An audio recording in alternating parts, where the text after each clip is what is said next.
Yeah, we're doing it into the game screen. You guys probably heard it during the intro. A quick liftoff to the gold coming out of Balloon. This is ballsy because it is going to be TBT, so Balloon's already in a bit of trouble. But you know what? Before we do introductions, I will say Balloon played Terran in the WCS America qualifiers, and he actually played pretty damn well.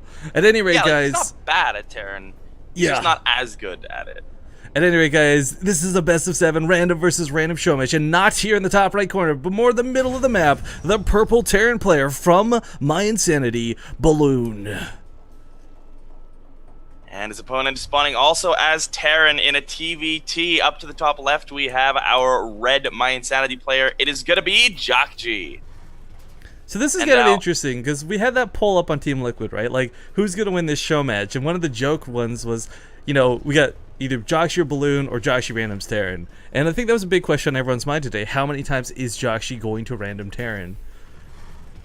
The bigger question in my mind is, what's Balloon going to follow this up with? Because we see people lift to the gold versus Zerg.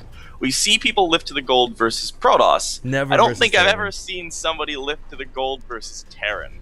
Right, so here's one of the stupid dynamics of TBT. Early on, production, later on in the game, it really doesn't matter so much about your production, because unlike PvP or ZVZ, you actually get AoE out pretty quick, be it Hellions, Widow Mines, Siege Tanks. You've got ways to sort of neutralize the overwhelming odds of your opponent in a good defensive spot. But early on, if you're going to pump out, say, 3 racks, hell, 5 racks worth of Marines, Jjakji's just simply not going to be able to stand up to that. He's not going to have the units to deal with it. And Balloon, well, he's going to scout this, but I think for him, he would have been a little bit happier if he had gotten gas behind this too, get 2x Reaper. Could sometimes be a build order win in rarer situations, but this is not a great Reaper map. No, but at the same time, Jjakji is opening. Balloon doesn't really have anything to deal with Reapers just yet. He can get a couple Marines out to just make sure that he can poke those away, but the Reapers, of course, can regenerate health, while the Marines cannot. And now, Balloon's going to scout this. He's not happy with this. This is apparently why we don't see people lift to the gold. But if we're gonna be honest, you know, there's a 2 in 3 chance your opponent spawns as a race where this can be effective. Yeah. So Balloon got a little bit unlucky, but I think he's picked this map specifically for this tactic. His gases are coming in so much delayed, though. This is unfortunate for him. Gonna be rough. I'm not entirely sure how he's gonna follow this up. Oh, he'll hold off the first Reaper, no problem. As long as Jjakji doesn't get up to 3+, he'll be fine. I don't think Jjakji's going to go for 3+, because look at where do you jump up on this ledge? All but over here on the left side. So even tagging up here up the ramp is a bit dangerous. Does survive. All right, so Jjakji's going to be starting a factory. Balloon with a 3rd rack. So I'm thinking we could see something like an SCV pull. I'm not entirely sure. Very unlikely. Possible, but very unlikely. Like a Combat Shields SCV pull. That's like a timing that I don't think is normal in any matchup, but perhaps. No. With But the tech Combat lab coming Shields down, takes less time to research than Stims, so... I almost want to say Marauders. Like, it would just make more sense to me, but if he is going to go for Combat Shields, okay, you're right. Uh-oh. So that may just end up being the case here. Penguin going to correctly predict a 3 racks Combat Shield SCV pull? Is this going to happen? Is this a thing? Well, I think you were telling me that story about how you and Daisy were together, and you were predicting all these weird builds that nobody would do, and Daisy was kind of like, whatever, but then they ended up happening, and you just kind of sat there smugly. It kind of feels like the same thing may happen here today.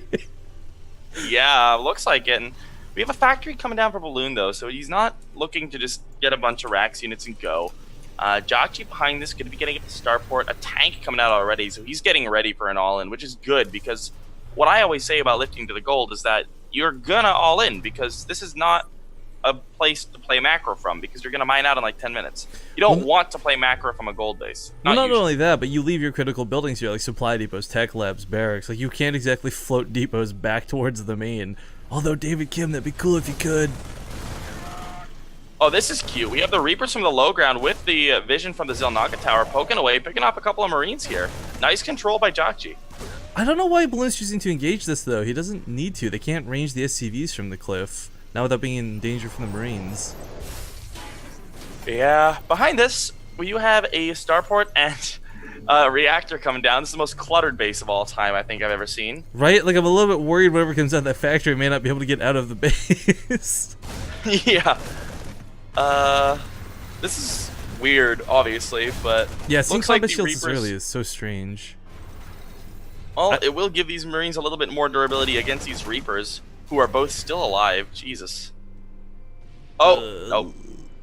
Okay, they're gonna back up for the time being, but Cloak, that Banshee, Balloon's got a lot to worry about, and unfortunately, he's not gonna really have an easy mode version of detection. There's nowhere to squeeze in an engineering bay at this point. He's even moved the factory to the low ground, knowing that he's going to need siege tanks. Now, I think a lot of the time people talk about like what sort of all-ins can Terran do. It doesn't matter what the race is. There's just not a lot of early game pressure, but siege tanks can make for very interesting ways for games to play out due to positioning more than anything else. But hold that thought for now, because Banshees are in the mineral line. Well, Banshee is in the mineral line. And Balloon's just barely going to be able to chase that off. Oh, but a very quick pickup. Like... Jjakji's going to see this, though. Yeah, but maybe, like, how cool would it be if this is, like, only to snipe the Banshee? Right, but there's 3 tanks here, and yeah, he's going to have to back on out. Now, Jjakji, in the meantime, by the way, guys, you'll notice he has no command center down. He hasn't tried to expand. He knows that he's going to have to one-base it versus Balloon, and if you put this in context for a moment, you got to consider the one-base Terran player versus the other one-base Terran player, the one with gold, is going to be a little bit better off. The only problem is, Balloon's going to have to push into a player who already has a defensive siege line kind of ready to go. That's a little bit greedy going for the Banshee like that. Yeah, not quite going to work out, and with Cloak done now, it's going to be a lot easier for these Banshees to harass, because as you said, there's no really easy mode of detection, and there comes the Cloak, which will allow him to not spend the Mule. He's going to be able to save up. He's got about 3 seconds until he can get that scan off. The turret is nearing completion, but he'll have to scan before he loses too many extra SCVs, and oh wow, is that Banshee going to survive? Oh nope. man, oh no. I don't know how. I guess, the detection range of the turret, yeah. Range, yeah. I always forget that it's so much longer. Misleading scan. But you know what? We're talking here about not playing a macro game, but Balloon's actually expanding behind this. So is Jjakji, albeit slowly. And what's really weird to consider is, if you guys didn't catch Balloon's WCS America matches, where he was trying to qualify through the ladder wildcard qualifier, one of the strangest, most weird TVTs we got to see was him failing in the early game, coming back with battle cruisers, and almost taking it in the end. However, albeit losing, obviously, as he's now part of WCS.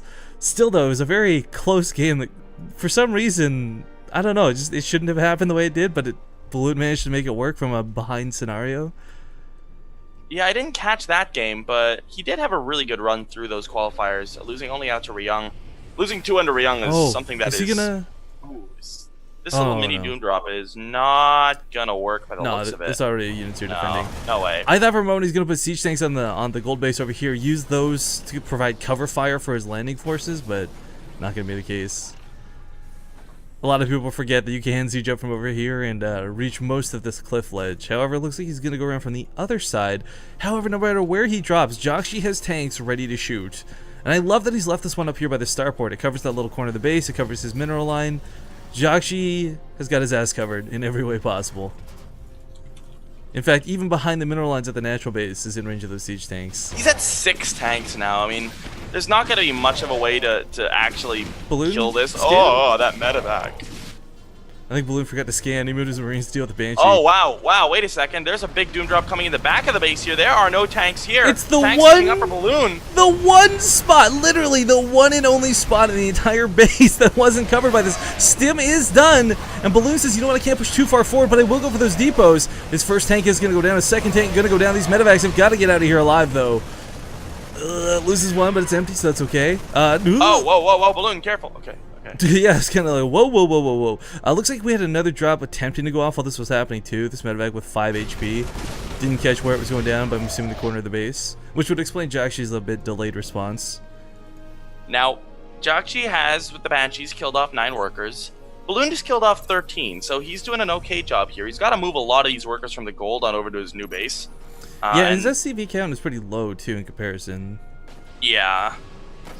Overall, Jjakji's still looking in a really good spot this game, but Balloon is up in upgrades, and that's a nice little advantage for him to have as well. It's so unfortunate a big portion of Balloon's armor stuck up here as well, stranded. With that stim upgrade advantage, that would have been like a nice time to try and force out a fight, but unfortunately, obviously couldn't. Banshee's still providing just a little too much of an annoyance for him. Forces out a stim, but these tanks are too well sieged. There's Marines to cover your secret drop. Yeah. There's no way he's going to break this line. There's 6 tanks down there. Uh-oh, drop into the main. Gonna come back down again. He's gonna try to get the tank here by the looks of it. Balloon is going for it. Down goes one of the tanks, stimming on in. Is he going to get the other one? That would be nice if he does. Now, it's a really nice move out of Jjakji to focus fire down the medevac, making sure there would be no escape. Trading the tank out is not bad, of course, for a player who's so far behind in tanks, but you don't need a lot to be in a good defensive spot. Jjakji only really needs 3 in the front lines to keep Balloon from just charging forward. This one medevac awkwardly probably going to unload in Balloon's main and walk on down, I think. Yep. Looks like it. Also worth drops. checking the main. Quadruple drops load. Oh, this is so smart. He recognized that the tank went down, and that's all he needed to know to get an opening to get into Jjakji's base. On top of his production, he might be able to get that combat shields. Looks like he will go for that right away. Tank is going to try and siege up back here. There's too many Marines from Jjakji, though. Balloon can't really afford to stim in like this. Both players losing a lot of Marines to tank fire. He wanted that tank really badly, but meanwhile, his own expansion is going down here. There's no real way for him to defend this by the looks of it. He's going to try to get in there in time, but there's nothing to repair that CC, and the orbital goes down. That is a big, big loss. Orbital goes down over here. Granted, getting the combat shields is a nice move at a Balloon for keeping the Marine fights ahead, but he's throwing away a lot. Like you said, the command center, the SCVs are really down. Is he serious? Is he for real right now? This is so cool. All right, so when you're down in economy, what do? You don't expand to a regular base. You take the other gold base. I guess. Oh man, this is so strange. His own +1 armor is almost done as well, so he's keeping his upgrade advantage. It's really the only advantage he has at the moment. His arming supply is almost non-existent. Oh yeah, he's gonna get a tank, but is that really worth it in this position? I don't really think so. GG is called. Jjakji takes a 2-0 lead in this best of 7 show match after randoming Terran.